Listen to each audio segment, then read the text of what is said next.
All of the food we eat and much of the clothing we wear comes from plants and animals that are raised on farms. Farms are different in type, in size, and even in name.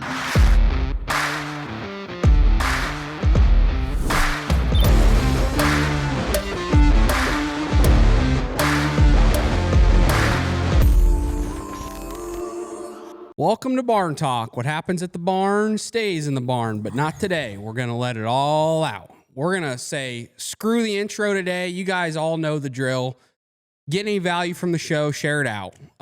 Leave a review, and we appreciate the hell out of all your support. And the reason we're skipping the intro today is it's somebody's birthday today. It's a big day today. It's a special day. It's a national holiday. So, Tork, my dad here, co-host, many trades, master of a lot.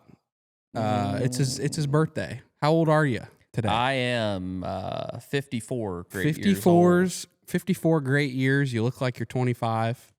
It's not the years, it's the mileage. I've treated myself better than some. Not as good as others, but better than a lot. How are you feeling today? I'm feeling good. I went to the gym. You and I went to the gym. Yeah, I'm getting dad on the program. Well, mom started going to the gym. Party foul. Well, you're going to have a lot of calls probably today. Yeah, that's right. Today, got to silence the... Everybody's calling Tork today to wish him happy birthday. But yeah, we're going to the gym. I'm starting to get dad to go to the gym with me so we can do some weights. You're trying to walk every day, do 15,000 steps. So you got that going for you. You just need to add the weight part, and you're starting to. So... So last year, a lot of you, if any of you pay any attention, last year kind of was the start of my, I better get a little more serious about trying to take better care of myself. So I started walking pretty consistently last year. And for me, I found out that if I want to lose weight, 15,000 steps is kind of the magic number. Now, that said, I could probably lose more weight, or I could lose it faster if I had a more tailored diet. However, I do enjoy food, and I do enjoy cooking, and I do enjoy barbecue and all that. Butter, sour cream, yeah, all of the good things. Yeah, and so it's kind of like you got to balance that a little bit. Like, I'm not going to go run a triathlon or anything like that. I just need to get a little slimmer, and 15,000 will get me to where I lose weight as long as I'm halfway. It's about portion size, really. You can still have what you want pretty much, just don't eat as much. And then for me, it means throwing all the cereal out so that at 10 o'clock at night or 11 o'clock at night, I don't go, you know what would be good right now? A bowl of, whatever. And so get rid of that. And then, it's not too bad. But my wife decided that she was going to start doing some strength training, and she has some friends of hers, and they all go to the gym. And, she nudged me a little bit, and Sawyer goes, Kat goes, Clay and Corey go. So I was like, yeah, I should probably go. So I started going, doing a little weight training. The first week was pretty hard because... we did legs, and I was surprised at how much I could leg press, and I got kind of excited. So as Sawyer kept putting the weight on, I was like, let me try that. So I did it. I did it all the way up to 495 pounds, and I did 2 reps, and I could have quit, and then I did 3, and I couldn't get it up. And when that happened, I didn't walk worth a crap for 3 days. So, moderation, start out, know your limits. I won't be doing that again anytime soon, but I'm off to a good start. Legs are a hard one. Legs always suck. Doesn't matter. Cereal, it's one of those things. It's funny. I don't know how many people are like this out there, but when I grew up, it wasn't our midnight snack, Dad's midnight snack was a bowl of cereal. It was never like a piece of cake or a piece of chocolate or sometimes ice cream. Yep. But you like some cereal. Yeah. Which I don't know how common that is out there. I wonder if, because when you get older, it's not really a breakfast thing anymore. And I don't know if it's a breakfast thing anymore anyway, because all the shit they put in them. But a good bowl of Frosted Flakes or like Honey Bunches of Oats. Like you kind of move up when you get older. You don't go for the fruity. You kind of go for like the Special K with the strawberries or Honey Bunches of Oats. Or I think it's a generational thing because my generation grew up, your mother shoved cereal in front of you all the time. And so, in our house, we just always had cereal, and that's how we raised you guys. But like today, I don't think cereal is, and let's face it, it's not exactly the ideal breakfast. We've all realized that, that was all really great marketing, because before that, years and years ago, there really wasn't breakfast. Like you got up, went out, you worked. And for some people, what we have for breakfast, as far as sausage, eggs, bacon, that kind of stuff, that was more like, it was almost like brunch, because people got up, they went out, worked, and then they came back in and they had like a mid-morning meal, and that was breakfast. And then Kellogg's, I think, is the one that, great marketing, convinced everybody that they should get up and have a bowl of cereal or whatever. And I saw somebody say if it's got a mascot on the box, if they have a mascot, don't buy it. Yep, that means that it's not good. Yeah. That's about 100% right. You see a leprechaun or a bunny on a cereal box, don't buy it, because they're trying to get you with the marketing. Well, I think cereal was one of the first great inventors of everything that we're trying to get out of the food supply now. So I feel like artificial flavors and artificial colors were probably first perfected. I could be wrong, but when I think about it, it's like cereal. Fruity Pebbles, man, they're the best, but fuck, they're terrible for you. They are terrible. At the back of that box, you're like, holy shit. Well, and Fruity Pebbles are the only cereal I know of that when you eat them, like it leaves a film on the roof of your mouth. Yeah. And you're not like, what is that? Because it's got to be like the oils that are in what keeps that all together. I don't know, but yeah, it's not good. And then there's Captain Crunch. It just murders the roof of your mouth. It does. Just absolutely destroys it. And whatever they put in peanut butter Captain Crunch. Yeah, that's the best. That's what we ate. We ate a lot of peanut butter Captain Crunch when we were kids. That stuff stays crispy way too long. There is something in that. I think it's got that coating. If you watch Christmas Vacation, Chevy Chase character, his job was coming up with food products, and the plot of that is that he created this new cereal coating that kept the cereal crispy. And I think that's no shit, because that Captain Crunch, there's no way that peanut butter Captain Crunch should have stayed as crispy in milk for as long as it did. There's something not good in there, but it was damn good while you're eating it. It was damn good. I haven't had a bowl of that in a while, but yeah, today is going to be kind of an episode where we're gonna riff, we're gonna get deep, we're gonna talk about what we want to talk about a little bit, because it's a special day. We're not going to be Debbie Downers about all the bullshit going on in the world and in the country. We're going to focus on the positive today. We might get a little into the negative. It's just really, we're going to let Tork guide this one. We're going to let him take this podcast by the balls and hold them, and there you go, and take it to the promised land. So nice. Well, I'm just impressed that you gave up a money-making opportunity to get people to buy meat just for me. That was awful nice of you. Is like, we did the Memorial Day sale. I feel like, you know what? We're just going to let her sit. Let's let her sit. Let it breathe a little bit. You guys all know what we're about. If you know Farmer Grade, you know it. If you don't, you don't. And hey, I'm okay with that today. We're not going to give up a chance to make money for the podcast. So we're going to do a market update today. I always like doing the market update. I know, it's your thing. And Cats, so we get all the numbers off for the markets from Cat's Grain, our local grain merchandiser, and they were nice enough to shout me out today on their group text. Happy birthday. So thanks to Cat's Grain in Washington, Iowa. So without any further ado, July corn, last I checked, was $4.47. December, $4.42. I don't have a local bid. I think $4.33 was about the best that I found anywhere. $4.45 in Cedar Rapids, I think that's right. Beans for July, $10.42. November beans, $10.30. $10.38 at the river, and I didn't get the Quincy bid. See, my birthday, I'm letting it slide. Bean meal for July, $2.94 a ton. July wheat, $5.32. Hogs for June, $100. Hogs for July, $103.50. So that's good. If you're a hog guy, you like to see a number in the middle of that. Cattle for June, $215. Feeder cattle, $298. Crude oil, $60.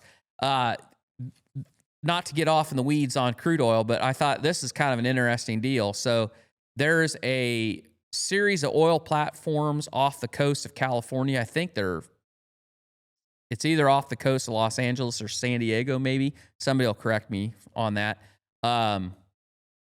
So they were owned by Exxon, and the pipeline that brings the oil from those offshore platforms back into the state of California, that pipeline ruptured 10 years ago or 12 years ago, and it wasn't a huge leak like, Exxon Valdez or whatever, but it was a sizable number of gallons of oil that spilled into the ocean. It was a big deal. As California, so sky was falling, and they shut all those platforms down. I think the state basically revoked Exxon's license to run the pipeline, whatever. A big mess. It's been shut down for 10 years. Well, Exxon turned around and they sold it to another company, and they just reopened those oil platforms. And the federal government gave them the license to do that. So they've got it ready to operate. But now then there's this big controversy because the city, so if it's Los Angeles or wherever it is, so the city is trying to shut it down. The state of California is trying to shut it down, and the feds are saying, go for it. So that'll be really interesting to see how that plays out. And for what they paid for the platform from Exxon, which they basically got it for half or less than half or maybe a third, $60 oil isn't going to hurt them. Like, if they can pump oil, they're going to make money on it. So drill, baby, drill. Drill, baby. It's going to be the best. It's going to be great. But anyway. Make America great again. Yep. The S&P 500 was up 12 points last time I looked, 59.16. Google, $173. Bitcoin, 107. We haven't talked about Bitcoin in a little bit, but I said it was going to go over 100K. I think I said that. Feel like I did say that. You definitely did say that. Yeah, and anyway, it did. Big way. It went up. I think it got to like 115 or so. And it settled back down a little bit, but it's hanging in there, 107,000. So I think we've kind of hit it's like getting its footing like here. I think it's going to float around just a little above 100,000 until you see more adoption. And then I think from there, it's probably going to move higher. So it's going to be a damn good year for Bitcoin. Tesla, $363 a share. I think Tesla is also on the precipice of moving way higher. Platypus? Not a platypus. Precipice. I think I'm saying that right. I don't know. It's a big word. They're standing about where they're going to be, and I think they're going to move higher from here because all of the talk and the speculation has really moved away from auto sales, and it's all pretty much focused on autonomy, robotaxi, and robot. And I think that this sounds a little crazy, and this is what I love about the podcast. Somebody will play this back to me in 5 years, but I think Tesla could be a $2,000 stock. Pretty easy. If they start shipping robotaxi and it's allowed to operate, they're a direct competitor against Lyft and Uber, and they're going to be well ahead of Waymo. And if that happens, that alone could send the stock dramatically higher. But do you think they'll split it again? No, they'll split. But I'm saying split adjusted. It'll be from here. It'll go. And then what's the philosophy there with that? Why do some do and some don't? Like, some companies never split. They never. Well, because so by rights, my understanding of it is the only reason that you really should split a stock. Well, there isn't really any good reason to split a stock because what you're doing is you're diluting the shares. So if I have a share that's worth $100 and you do a 2-for-1 split, now I have 2 shares, but they're worth the same thing as if I had my one. So you're just diluting the shares is all you're doing. Well, but what's the point then? Well, the biggest reason why is because, and today it's not, today I don't feel like it's as big a deal because you have sites like Cash App and what's the other one that allow people to buy incremental shares online. I think just about all of them do. Cash App, Robinhood, that's the big one. Years ago, you didn't have fractional shares. Nobody was like a clearinghouse where you could buy. If Tesla's $360 a share, you couldn't put $50 in it. So do you think it's just to appease or to get the average investor excited? People like that because there is perceived value there. Yeah, like you feel good when you get a whole share instead of a partial. Or if I owned 100 shares and Tesla did a 3-to-1 split, I got 300 shares now. That sounds better when you're playing golf. Yeah. Whatever. Right. But it makes the stock more affordable to more people because it lowers the share price. Mm-hmm. But when you have incremental shares, I don't think it's as necessary. And there are stocks out there that have never split. Yeah, well, that's why I asked the question because it's like it seems like there's companies that are just like we're never going to split, or there's companies that we're going to split. And then like Berkshire Berkshire Hathaway is a perfect example. I think I don't know whether they have different classes of shares, but I'm pretty sure that those shares have never split. That's why they're so god awful expensive. Like that's a stock where if you run into somebody that they own Berkshire stock. Well, that means that they own a whole share. Well, I guess I don't know. Maybe you can buy an incremental share now. But, I mean, when somebody had a share of Berkshire, that was a $100,000 stock. Mm-hmm. And I don't even know what it is now. I haven't looked. But anyway, it's a big deal. So, yeah, I think Tesla's got a lot of potential. Gold, $3,300. So it's so interesting to see kind of the old and the new because you've got Bitcoin and you got gold. And I think there's a certain amount of people that are kind of the contrarian. They're not sure about the dollar. And some of those people are buying gold. Some of those people are buying Bitcoin. But I think the more uncertainty that's out there in the market, I think you're going to see both of those move or stay strong, gold and Bitcoin. 30-year Treasury, 4.95, 10-year Treasury, 4.45. That is the market update, and that is sponsored by our good friends at Conterra. So if you are somebody in ag and you're not real happy with where you're banking, or you just want a second opinion, or you're trying to figure out, it's good to just talk to other people and see what's out there. And if you're exploring your opportunities, or you want to explore your opportunities, call the guys at Conterra, ConterraAg.com. They're good people and they're pretty smart. So yeah, and I wanted to add something to the market update. I'm the meat guy now. Got a meat business, and I feel like I should be laying some facts down on what's going on in the meat business just as a whole. Doesn't have to be on the small scale that we're playing on, but also the large scale. So I want to just give you a little news that's happening in the meat world. JBS plans to build a $135 million sausage processing plant in Perry, Iowa. They're going to start construction in late 2025 and hope to have it done by 2026. The facility will process 500,000 hogs annually and produce about 130 million pounds of sausage and employ 250 workers initially and try to expand to 500 with the second shift. So they bought the old Oscar Mayer plant. I don't know. They must have. I bet you they did. Tyson went out of there though. Tyson went. So it was the old Oscar Mayer plant, and then Tyson had it, and then they closed it. And I'll bet you that they bought it and are redoing it. Yep. So that's good for the people of Perry because I know that was a lot of people got laid off when Tyson decided to get out of there, and that was bad for their economy. So I'm sure that the local economy is happy that somebody's coming back, bought the plant, now is going to employ people there again.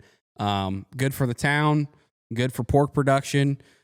Man, when I see these kind of articles and these stories, it makes me feel like they're literally building a plant just for sausage. Yep. Like we're trying to sell everything and they're literally just building a facility for sausage. Yep. It just shows you the perspective of how massive the meat business is. It is huge. There's facilities out there that just do bacon or just do sausage. It's crazy. Yep. It's crazy, but that's good. I think that's good for the people of Perry, and hey, good for hopefully good for the hog producers out there. And so that's going to be my little tidbit that I'm going to add on to the market update. See if I can bring some value. Well, and that tells you that there's money to be made in the meat business. Yep. Because they're expanding, and we missed it by like 2 weeks, but Dailies Bacon. Yeah, they're expanding their facility. Yeah, so they have a plant across the street from the processing plant, Triumph's processing plant in St. Joe, Missouri. They have a bacon plant right across the road called Dailies. And when it's done, you got the details? Yeah, it's going to be it's going to be a $95 million project, and it includes a 111,000 square foot addition on the plant to increase its production and warehousing capacity. So when I think I don't know if it says in there, I think it'll be the second largest bacon plant in the United States. I don't know if it says that or not. I could have imagined it. It's going to create another 100 new jobs. Yeah, this article doesn't say much about. It's big though. It's massive. Yeah. So it doesn't say that, but isn't that plant right next to the Triumph plant? And so all the pork bellies. Tell them the story about that, because you went and toured that when you were working for you were working for the integrator we grow pigs for. Yeah. Yeah, so this is really interesting. So at the Triumph plant, when that was built, that was state of the art, and there was a lot of technology they put in there that nobody had ever, was just starting to come to the market as far as in processing. And one of the things that they put in there, basically, I think they called it a TOVAC machine, but I'm not sure. Basically, it's kind of like an MRI for pigs. So every carcass would go across this machine, and it would take a 360-degree X-ray of the carcass, and they would know like how big the loin was, how big the belly was, and it was expensive. It was incredibly expensive. And they thought when they got this that what it was going to help them with was being more consistent on getting the loins, because they wanted the biggest loins that were of a certain size all for export, and it was going to help them sort those carcasses so they could get this. And what they found though, and it was going to take years to pay for this machine in the savings, the waste that they were going to save, and capturing a little more on that export. But what they didn't realize was that because they knew what that pork belly looked like, one of the biggest expenses in processing bacon is that, those packages, when you see bacon in the store, they're all the same size. And it lays in there really nice. Okay, anything that is outside of that size is trim. And yeah, you can sell it as, bacon pieces or whatever, but it's not full value, basically. Okay, what they were able to do was they were able to know that every pork belly that went across the road to Dailies, they were all going to be a consistent size. And all the ones that were off, that were odd or whatever, too big, too small, whatever, they sold all those to somebody else. And as a result, the bacon factory, Dailies, the efficiency that they gained, they were able to pay for that machine like in, I don't even remember. It was a crazy number because they were able to be so much more efficient at the Dailies plant because of that. And so that's just an example of the amount of technology that's out there that goes into these things, but the volume that they put in. Like when we think about, I always think about this when I'm in the freezer and we're fulfilling orders, you know. I know. We go through tray after tray of bacon, and it's like the number of packs of bacon that get consumed every week in the United States, it's got to be just absolutely staggering. Yeah, I mean, my buddy works in food service, and he said that the number one top selling product, bar none, throughout food service is bacon. Yeah, bar none. If you could just get bacon into a restaurant, you're in a good place because bacon is the king. Mover. It is the king. Yeah. Well, bacon makes everything better. It does. We've had that discussion. Yep. Absolutely. Yeah. So anyway, that is the long market update / It was celebration of Tork's birthday. So what are the crops looking like? Yeah. So Southeast Iowa, I just thought we would give you an update. You know, everybody's done. I don't think there's anybody left around here that doesn't have anything planted. The weather's been really, really good. Got a good rain. Got some timely rain. That was good. So when we finished planting on the 28th of April, and it was dry. So we had gotten good rain. There was good soil moisture, and then we got everything planted as well as I think most people did. And then we didn't have rain for probably, I'll bet you it was a good 10 days because all of our corn was just coming up, and you could see the places where you had a little bit of crust. And there were some people out with rotary hose, you know, worried about whether the corn was going to get through. And then we got like a half inch of rain, and then went a couple days and we got some more rain. Now there's places south that there's places around that got 5 inches of rain out of that deal over a few days. And I know I saw there's a guy I know from Ladonia, Missouri, that he put some pictures on, and I mean they got pounded, which isn't good. And I'm sure there's probably some replant down there, but all our stuff made it up. Everything got sprayed. There's tanks sitting up at my north site with nitrogen, and we're gonna side dress here probably next week. But all in all, looking good. Now we just got to figure out how we're going to get it all sold for a decent price, because I already missed the boat on the first rally that we had when I could have gotten a little bit better price. So I don't know. Marketing is going to be key this year, because I think that if we have a decent crop, the corn market especially, fall is not going to be the time that you want to market, because I think the price, everybody knows there's a big crop coming because there was a lot of corn on corn that got planted around our area. So I felt really smart about my decision until it all started coming up, and I was driving around and I'm like, wow, there's a lot of corn out here. There's not much, there's not many beans coming up around here. Gosh, I thought I was the only smart one. So anyway. They must be listening to you. Boy, I don't know. I hope not. You know, everybody do the opposite of what I do. But this year it just made sense. So a lot of people did it. So that's it. That's the long and short. So what else? What's up? Do you have any wisdom throughout the years that you want to strap on some people?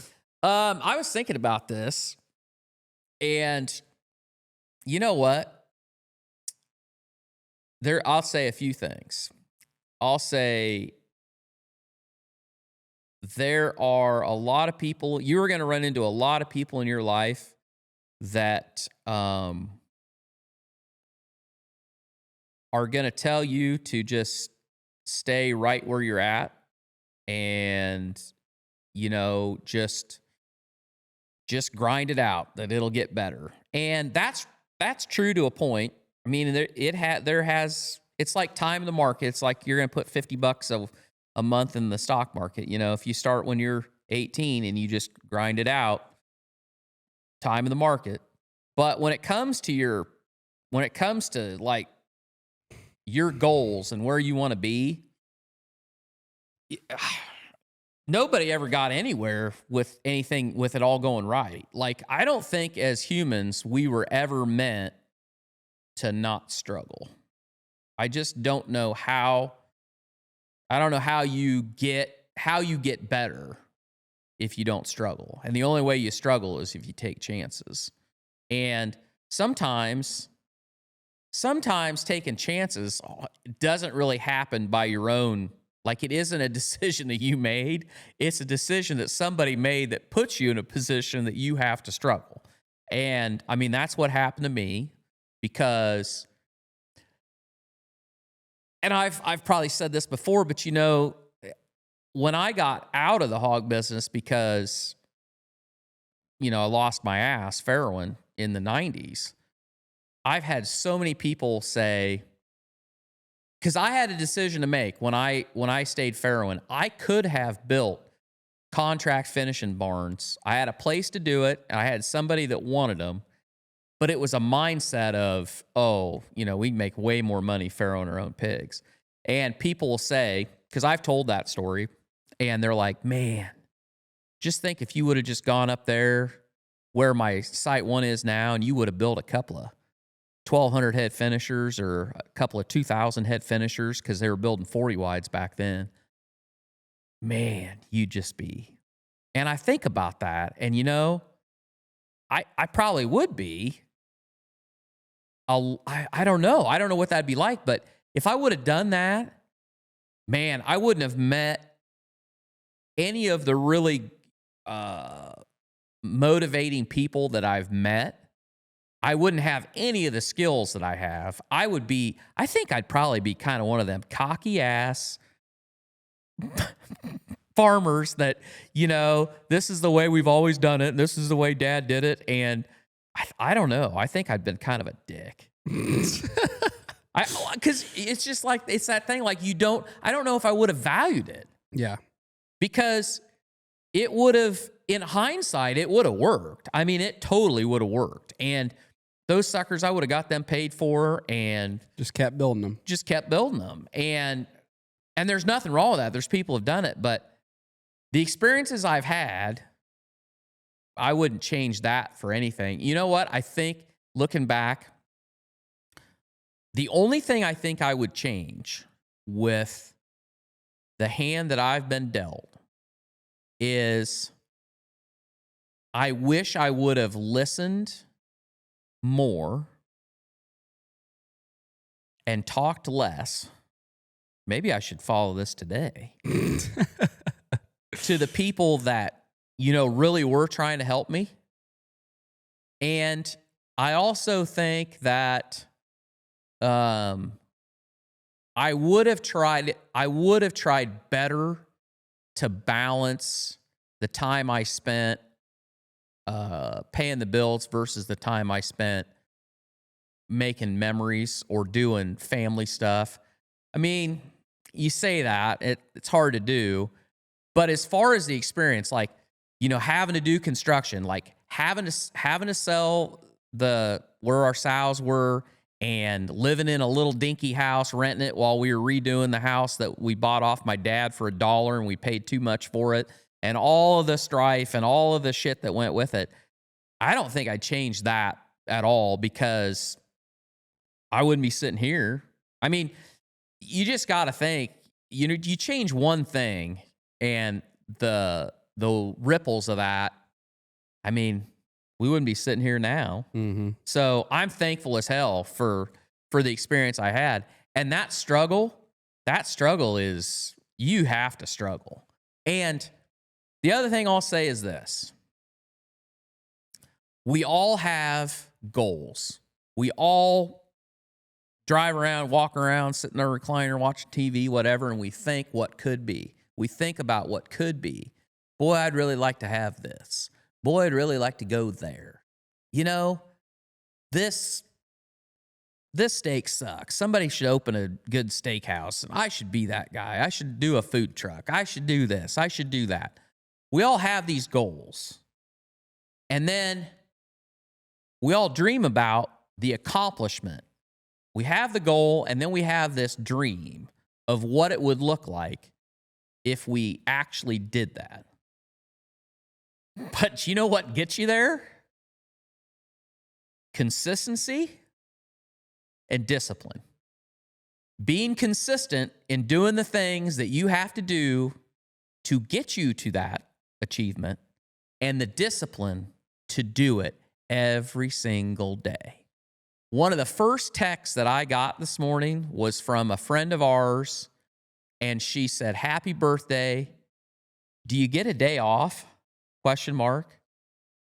And I'll be honest, I mean, I'm not going to do a whole lot today. I have to chore, but I'm probably not going to, do any more than I have to do. We got pigs going out tonight. Got to make sure that everything's ready for that.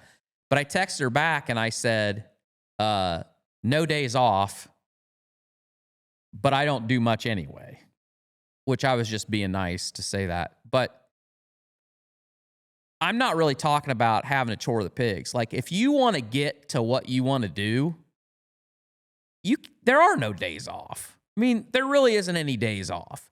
You have to have the mindset that, I'm going to read whatever it is you're trying to do. I'm going to learn something every day. I'm going to walk every day. I'm going to stay on my diet every day. I'm going to read my Bible every day. I'm going to do my books, whatever it is. It's all discipline. I mean, people that sit around and bitch about people having, people bitching about Elon, that he's too rich and he's got too much money. Well, the only thing he's got too much discipline, because he is disciplined. He is consistent. He has done the things that he's had to do every day. It helps that his IQ is about 87 points higher than mine, but it's discipline. Football players, athletes, politicians, business people, we're all the same. It's discipline and consistency. And I feel like consistency and discipline are kind of the same, but that's my wisdom. My wisdom would be, if you are willing to put in the work, not once, but every single day, a year from today, you won't believe how much shit you've gotten done. Mm-hmm. When you say you wish you would have listened more and talked less to the people that you were trying to help you, who are those people? And do you just feel like you didn't extract enough out of that relationship, or those relationships, as much as you, like, what gives you that perspective? Because we sit here and listen and meet people now, and you're like, damn, I wish I would have done more of that back then. Is that what gives you that? Yeah, I don't have any regret. I don't feel like, it's not that there's like, man, I missed out, but I think about all the good advice that I got and the perspective that I got from, say, my dad, say Claude Greiner, say Dave Eichelberger, say Mike Roth, people like that. Well, how much more could I have gotten? Or just how much did I think about driving around with Claude and the conversations we had, but the conversations that he had with other people on the phone while I'm driving him around. And if it would have been me today, then I would have had a notebook in my pocket. And every time that we pulled over and stopped, I'd whip that baby out and I'd write that down. I'd write that shit down. But I didn't. Like, how much of those conversations did I not retain? Yeah. Now, part of that is when you find successful people that have a different mindset than you have, it isn't all about the details. Part of it literally is that mindset that you just develop from being around them. And that mindset will get you a long ways. Like, the perspective and just the way you look at things, once you've immersed yourself with people like that, part of that is, it's like flipping a switch and you kind of have the same viewpoint that they have. But for me, I just wonder sometimes, I'm like, how much detail, how many more things could I know or could I have learned that I didn't because I just didn't retain it, or it just felt like that was a foreign. Like, I remember when I was at a time when I was just starting in the construction world or the sales world, and the idea of valuing your time and like trying to prioritize what you spent your time at and the conversations that you had. I remember at that time, you just feel like you have all kinds of time. Mm-hmm. And you don't feel like prioritizing. That's why I feel like people your generation are so much further ahead than I was, because I feel like you guys have a much better grasp on the value of time. Mm-hmm. And you are more deliberate in how you spend it. I don't feel like I was that way at that point. I feel like I wasted way too much time talking to people that, here, this is a great analogy. And we just coined this analogy this morning at the gym. So I go to the gym with Sawyer, and we're in there, and this gym, our local town, has a big roll-up door in the back.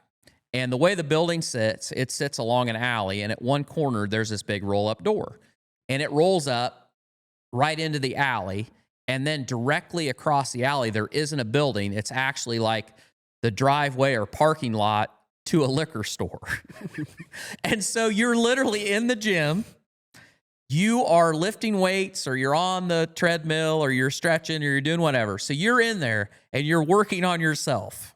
And as you are working on yourself, people are coming down the alley and going into the liquor store. And I said to Sawyer, I said, you know what's crazy about that is? What I said to Sawyer was, I said, we're looking at them, and they're looking at us, and both of them are going, boy, those fuckers are crazy. Yeah. And Sawyer goes, yeah, we both have exactly the same mindset, but neither one, like it. So we're both right. We're both right. So the people that are in that gym, they are like, Jesus, it's 9:00. How the fuck are you getting this 24-pack right now? Well, yeah, but no, your mindset is you're like, I got to be in here and I got to be working on this. Yeah. This is what I need to be doing. And then somebody's going, man, I got to get a fucking 20. I got to get a case of beer. I got to get a fifth of whiskey if I'm going to make it through this day. Yeah. I mean, you literally, both of those examples, you're doing what your mind is telling you that you need to do. And I'm not going to tell you which one of those is right, but I think we all know. And that, like, holy shit, that is powerful when you realize, because that's mindset, that's discipline, that's perspective. And I remember going to trade shows. And this is just not, I don't give a shit whether you're selling mic equipment, hog equipment, wing nuts for air cleaners, whatever it is. There's these trade shows. Soccer balls. There's trade shows. And there's people that are selling all this stuff. And people that sell things are extroverted. And they like to talk. They like to talk about themselves a little bit. They like to talk about all kinds of stuff. They love to be with people. And as a result, they spend a lot of time standing around drinking beverages. And I was no different. And I don't know when this happened exactly, but at some point, I just realized that I had to get up the next day and I had to go stand in that booth. And I got to the point where I would literally just get up from the bar and there'd be a whole group of us there, and everybody'd be like, oh, where are you going? And I'm like, oh, I'm just going to take a leak. And I'd walk out. Irish goodbye. And I would walk right past. Yeah, it was. I'd walk right past the bathroom, right out the door, and back to the hotel or get my Uber and go. And, then the phone would be like, what are you doing? Where are you going? No, because that wasn't important to me. And, it's those little choices that you make. Your time is valuable. But this body is going to wear out no matter what you do, no matter how good you treat it, it's going to wear out.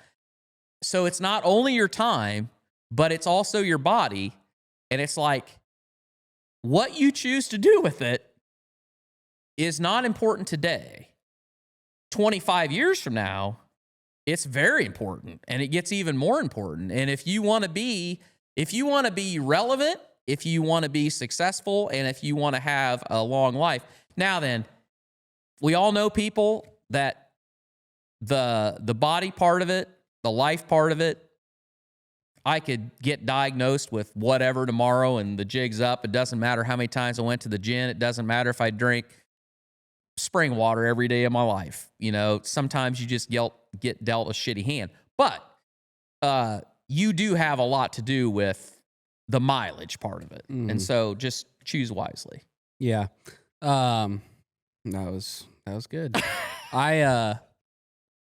You're talking about just life and all that, and how I think humans are supposed to suffer, and I think not supposed to suffer, but I think people get so caught up on the happiness thing all the time, and I think you should enjoy your life most of the time.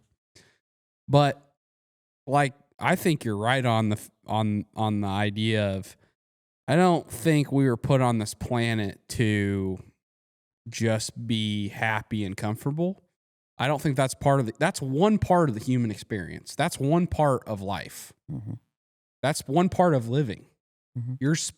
We're supposed to go through a bunch of different feelings and circumstances and shit that just hits you in the face, you know, or makes you feel a certain way. That's part of living. That's life. So I hate the culture now of everybody always optimizing for ease and what's the easiest and what's and you got to do. You want to be happy and you want to optimize for that, but your life isn't fucking over if you have a season of being sad or being mad or being frustrated or not enjoying your life. Now, don't stay there, work to get out of there, but that's part of living. You're going to go through shit like that, and there's not something wrong with you. There might be something wrong with you. You got to fix it, but it's like, I feel like sometimes people make people feel like shit. Like, if you're not happy all the time, there's something wrong with you. There's something wrong with your life. You're not living the right way, and it's like, you know, sometimes that's not the case. You know, sometimes there's just shit that happens to you, like you said, that you just can't control, and it hits you in the face, and you got to go through that season. Yeah. You know, we're all going to fail. And I think Denzel Washington, one of his keynotes or whatever, he's like, you're going to fall. The best you can hope for is that when you fall forward, not backwards. Yeah. And if you do fall backwards, you got to get up and move forward. But fucking love Denzel Washington. Oh man, he's a deal. He's probably one of my favorite actors of all time. Not gonna lie. Yeah. So when I walk, there's a it's not really a podcast. It's called Motivational something, and all it is, this guy, and I think you can get longer versions if you pay for his monthly thing, you know, or whatever. But what he does is he just goes through and he cuts keynote speeches and interviews of people, and he just makes these montages of just motivational deals. And he's got one that's all Denzel Washington, and it is damn good. And he's like, damn, I need to get that. I'll send it to you because I have my SoundCloud. It's full of, so SoundCloud's like where you get all your unreleased music, like all the underground shit that didn't get posted on an album or something like that an artist made earlier in their career or whatever. And you can find remixes and shit like that. But I recently found a bunch of, like, I would look up Jocko, I look up Goggins, I look up Andy Frisella, I'd look up Alex Ramosi, Mel Robbins, bunch of different people, and they have like mashups. Yeah. And it's not them. They didn't make it. Somebody took an edit, put some motivational music or some shit behind it, and made it into like a song and my whole playlist. Like I'll go to the gym some days and I don't do it because you can overdo it sometimes. But I'll just play that shit and I'll just have it run down the list of just There's a lot of good ones out there. And I know discipline beats motivation every single time, but sometimes when you just need to, you're just in the mood for just some fucking good words of kick ass and take names. Yeah. Turning that shit on is awesome. Yeah, he's just riffing at this thing about he's discipline and consistency and all that, and then he's like, you ever been to a funeral? You ever followed the casket to a funeral with a hearse pulling a U-Haul? No, because you can't take it with you. The Egyptians tried, and guess what? Everybody stole their shit. And I just thought that's just so good. That is real good. It's so good. Yeah, he's the best. I like him a lot. Yeah, and when you were talking at the end there of your wisdom, people talking about, we were talking about your body and taking care of it and all that, and your decision making that you have that night affects not just today, but it affects you 25 years later. One thing I don't think people think enough about, it's not just like staying on track and getting your shit done the next day. It's your energy level. Mm-hmm. People do not take into account how they feel energy wise enough, I think, because I can tell you what, when I drink, I notice it. Mm-hmm. I will notice it in the upcoming days after I drink. Mm-hmm. Through just how I feel and my energy and my mindset, everything. If you don't drink for like a good amount of time and you're on your shit and then you drink, let me know how you feel, because I guarantee you will be like, damn, yeah, I feel that. That affects my energy. Mm-hmm. Totally affects your energy. And I'm at a point in my life where I'm just trying to optimize for as much energy as I can, and what's taking energy away from me, I'm trying to get rid of best I can.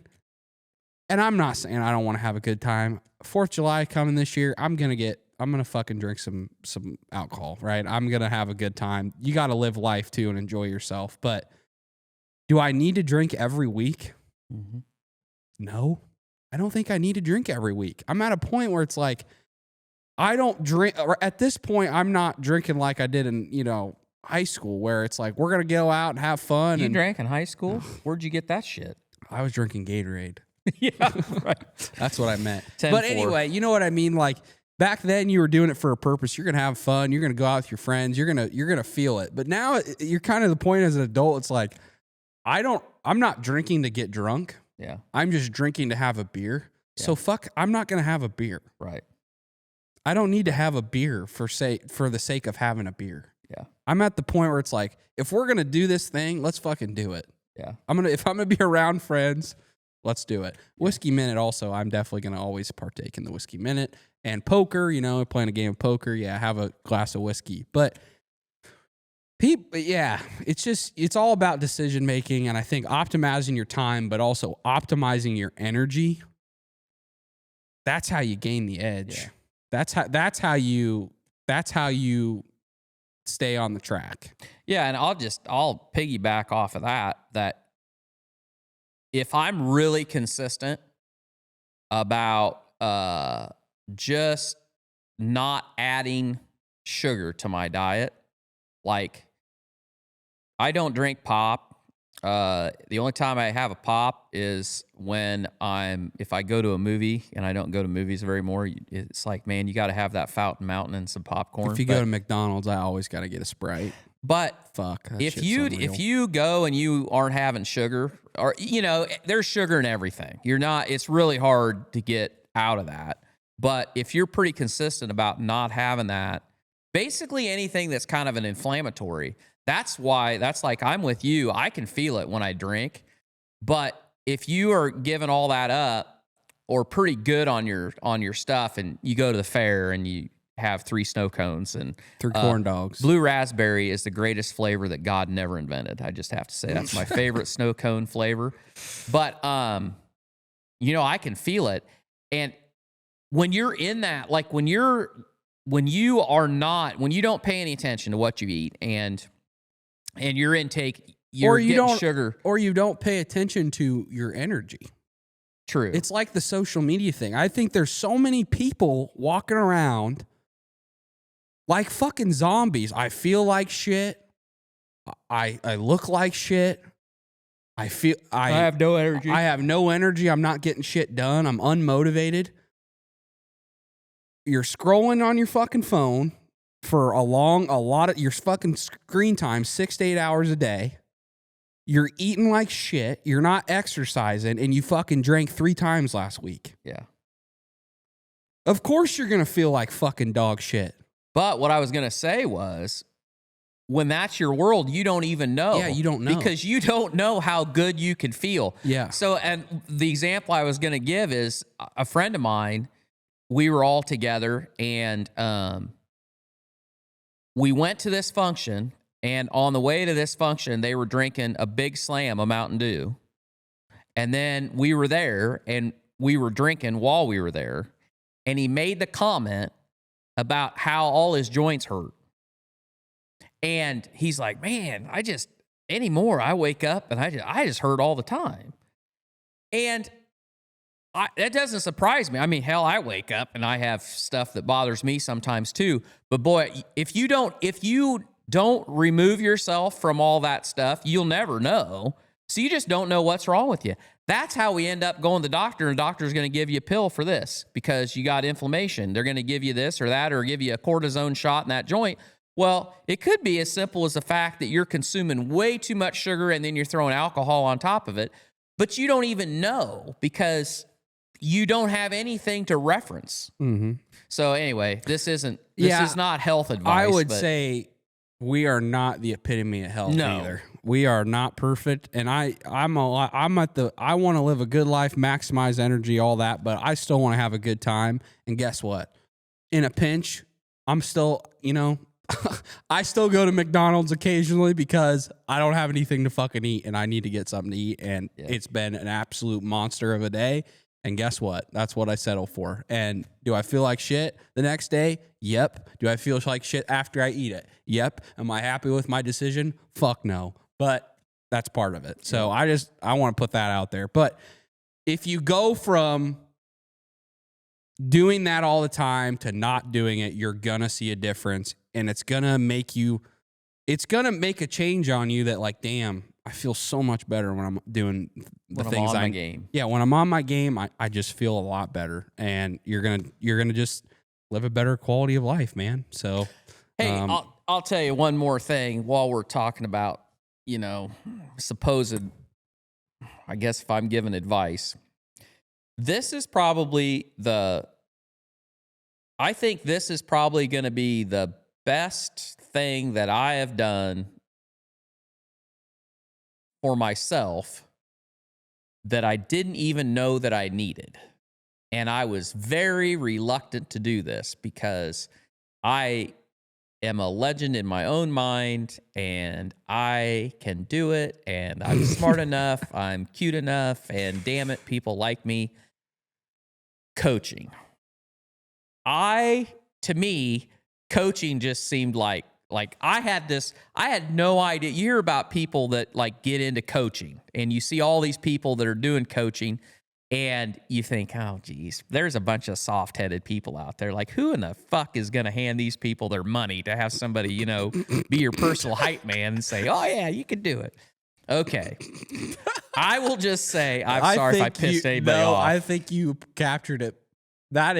There are people that believe in it and the people that don't think exactly how you do. And that's how I did. That's what I thought.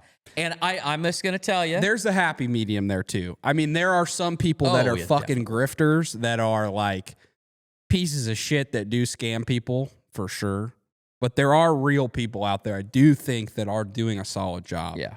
So some people, I think, you got to just watch out for the grifters. Yeah. You really do, because social media they're all fucking over the place. Drop shipping stores and Amazon FBA and well, I'm not talking about anything like that. What I'm really talking about is within something that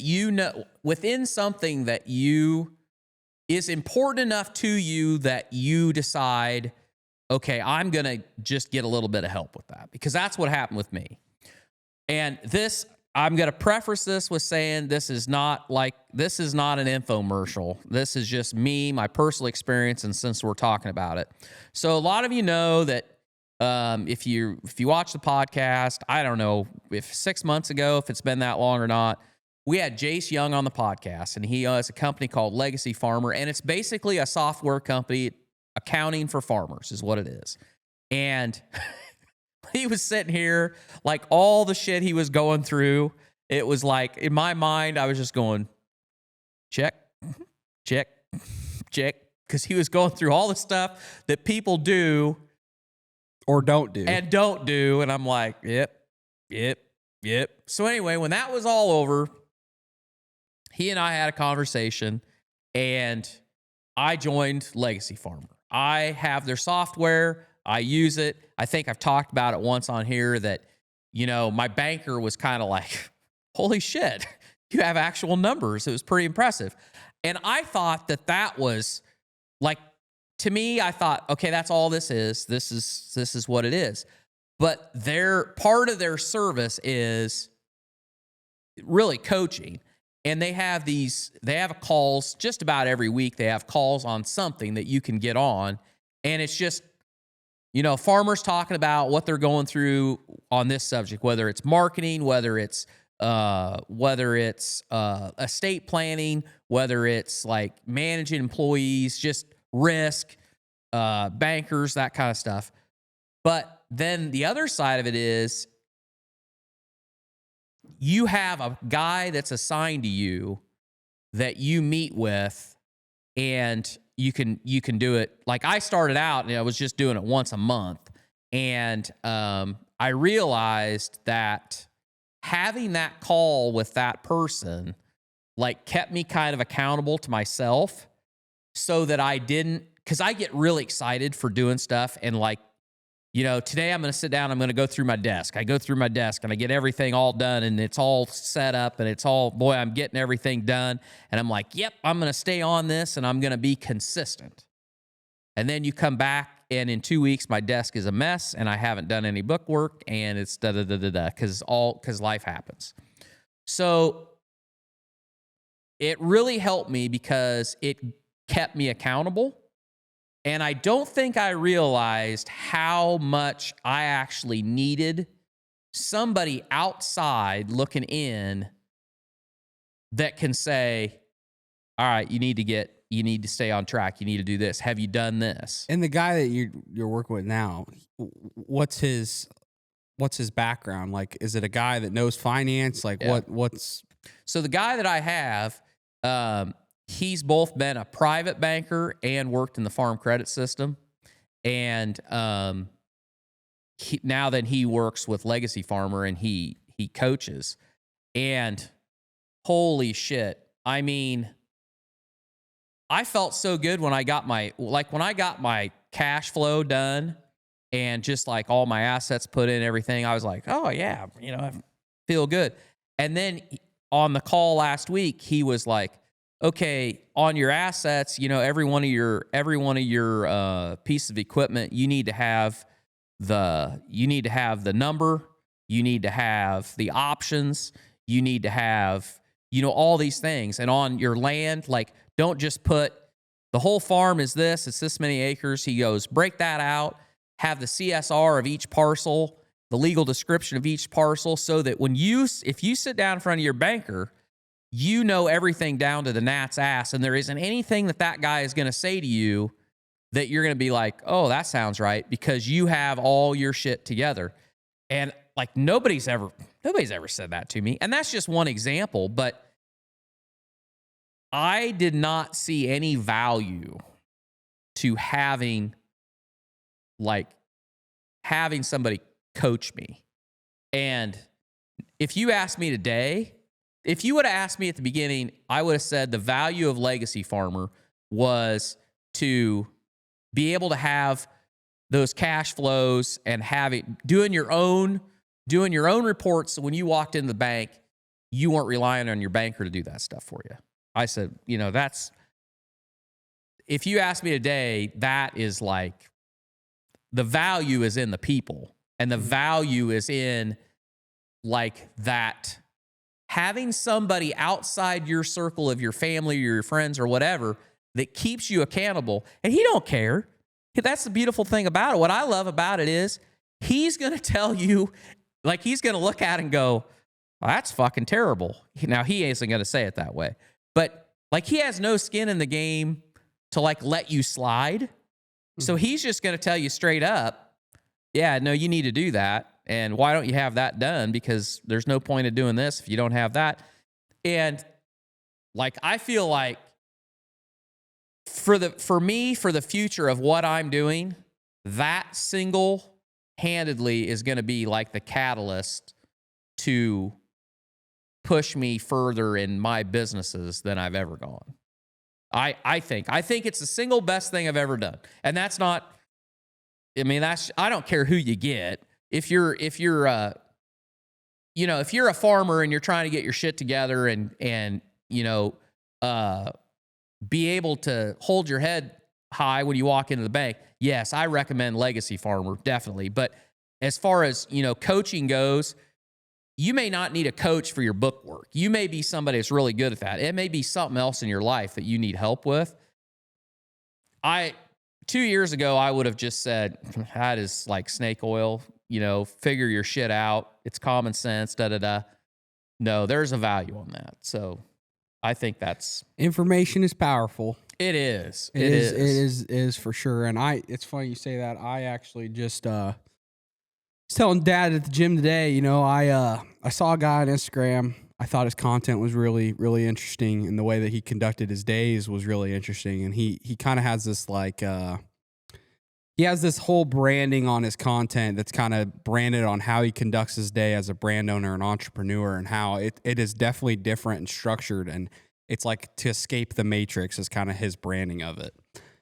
And, that can be kind of like, I was like, I don't know about that. But he had a subscription. It was like $11 a month. And I was like, you know what? I'm just going to try it. I'm going to go in and see what he's got. And if I don't like it, I'll just cancel it. $11, that's nothing.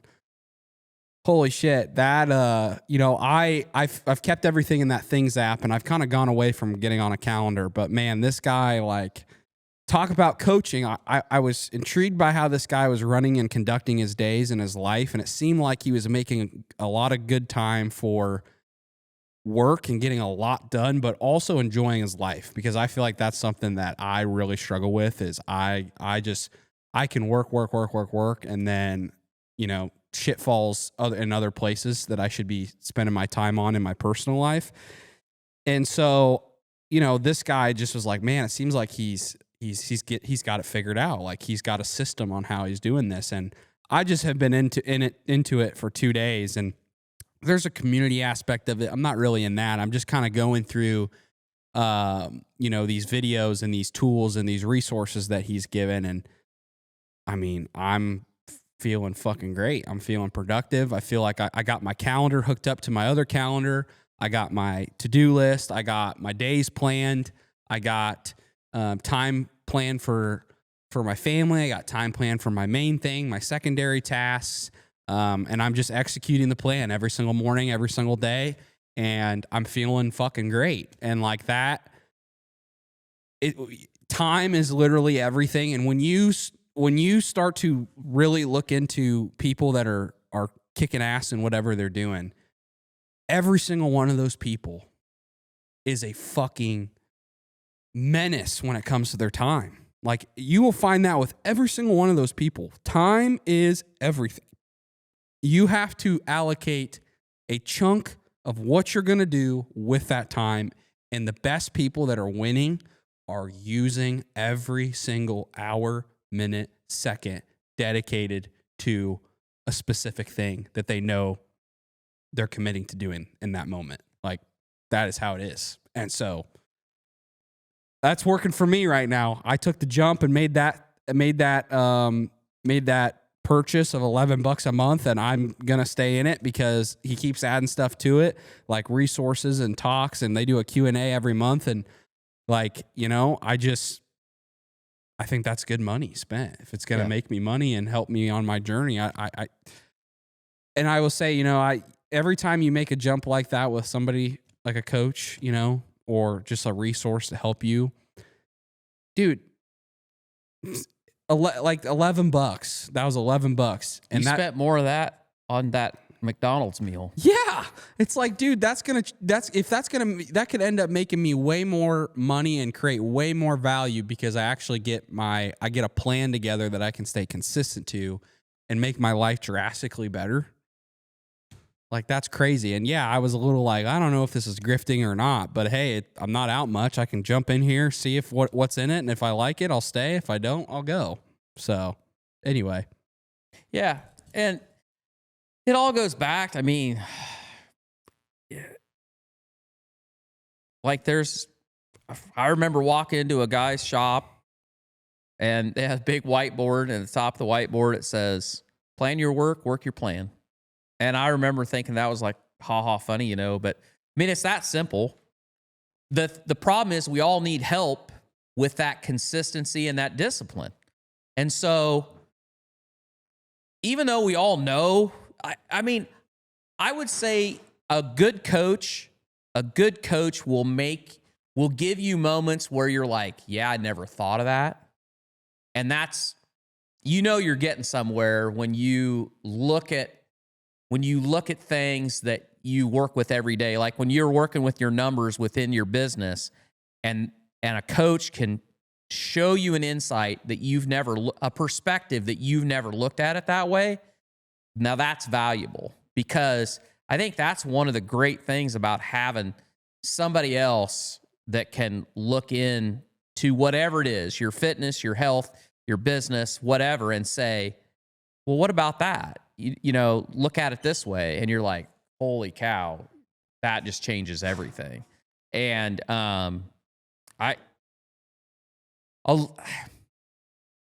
don't want to overplay that. I mean, still it comes down to, you know, you've got to be consistent. You've got to have the discipline, but there are so many tools out there, and coaching may be one of those tools for you. So, yeah, I mean, and the other thing is, one last thing I'll say is,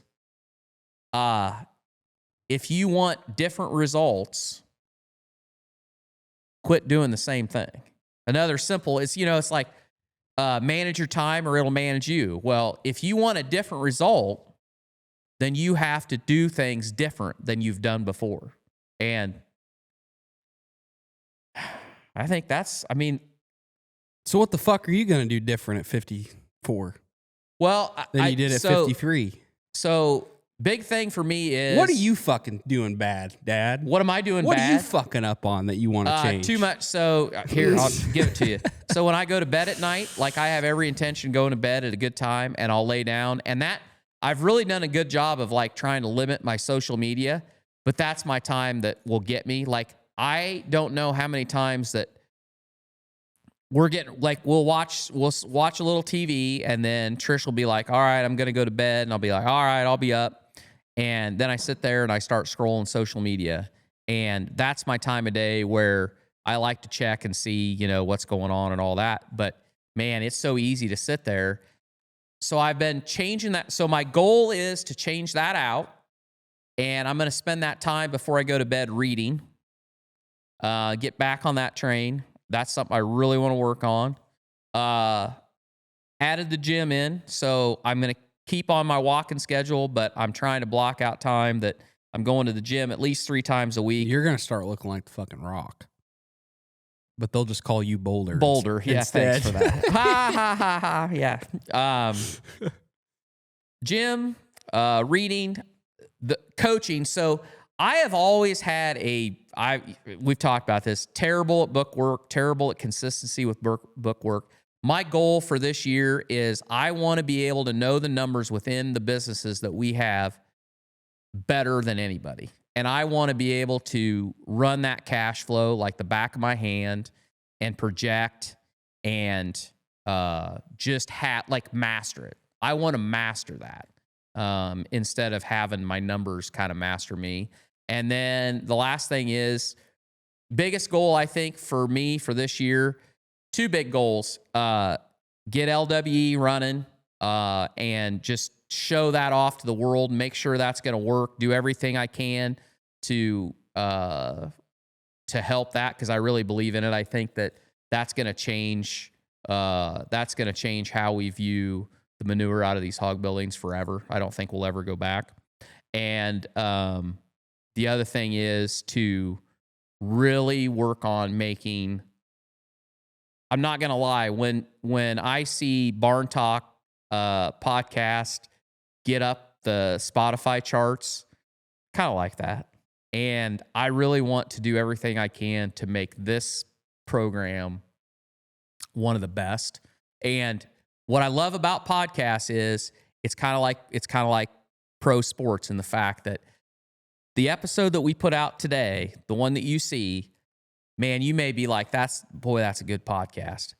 But then we have to turn around and do it next week because it does not matter. It doesn't matter. Like every week you have to execute. And I love that. I love that it doesn't matter what you've done. It's fun for us to look back once in a while and go, wow, we've really done something. But it doesn't matter, because if you don't put out a good podcast next week, people are like, and it's becoming so saturated because everybody, their dog is getting into it. And mostly because they've seen me doing it. So they're like, well, fuck, there can't be anything to that pot. That's got to be one of the simplest damn things in the world if Tork can do it. So we got to just keep getting better at it. Yeah. So it's enough to drive a man to drinking. Well, I like it. So looky there. Let's get drinking then. So that is a bottle that was sent to us. You hold it. Let's hold it up to the camera. Yep. So this is Traverse City Whiskey Company. Aged in new American oak barrels for 4 years or more. And it is 85 proof. Michigan, right? Yep, from Michigan. Produced and bottled at the Traverse City Whiskey Company. Traverse City, Michigan. So a guy sent this to us and wanted us to try it. And we were like, hell yes, because I love getting bottles of whiskey in the mail. So, nice pop. Yeah, it smells good. It's got pretty good color to it. Smell like Fruity Pebbles? No, it does not smell like Fruity Pebbles. And this one's not gonna burn because it's 86 proof, so it's not like fire water. So okay, well we'll see what kind of flavor. I'll give you that one. You can cleanse your palate. I'll cleanse it. Did I blow the flies out of this? I couldn't remember if I cleaned these out, but it doesn't matter. It's whiskey. It'll kill anything. So, all right, I got to pull the switcheroo. What's your thought? I mean, I just cleansed my palate. And I think it's good. All right.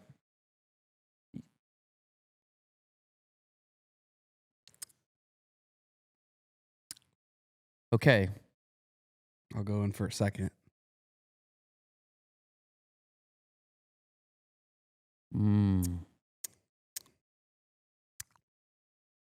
I think that's pretty good. I like it. What do you get? I get kind of some, I don't even know how you describe that shit. I don't know. Oak? You get the oakness? I feel like I get a little bit of that oak flavor. Yeah, you get the smoky. The smoke oak flavor. So that... on the front end for sure. Like, it's not... the flavor goes fast. Yeah, like, there's not too much burn on the backside and not on the... It's pretty smooth, but it's what you'd expect for no older than it is. I mean, it's got flavor, but it dissipates. It dissipates pretty quick. Pretty fast. But the burn, it's enjoyable because it's not so hot. Yeah, it's not so hot. Yeah, it's got flavor, but it's not super hot where it's gonna. You can sip on that, and you know what? I love a good like independent somebody getting out there. It's like Cold Zero. Yeah, like I that's what we need. I mean, don't get me wrong. I like me some Buffalo Trace, but it's good to have. We need more of this kind of stuff in small communities across the country, no matter what it is. Yeah. I mean, and so Traverse City Whiskey Company, kudos to you, and I appreciate getting the bottle, and yeah, I'll drink that. I forget who sent us that bottle. We had it sent to us. It was at the warehouse for so long, and I forget who sent it. I can't remember the fella's name, but he's a damn good dude for sending that. Yeah, we appreciate it. I'd give that about a 7.5. Yeah, I think that's good. Think that's a good score? You like that score? I'll go 7 because we got to be consistently inconsistent. Okay, I like it. Well, do you got all your words out? I think so. Hey, I'll close this out because you always get to do it. All right, close it out. You know, you didn't talk enough, so go ahead. Yeah, I know. You haven't gotten a word in edgewise. That's fine. So. That's all right. You know, one of the greatest things that I've done in my 54 years is agree to be Sawyer's accomplice and throw all the hay out of this barn and start this thing because this is the highlight of my week. We love doing it, and we say we love all you guys, and we're not bullshitting you. The greatest the greatest thing we've gotten out of this podcast is all the people we've met and all of you listeners and all the people that we've run into out just going around like, hey, I love the podcast.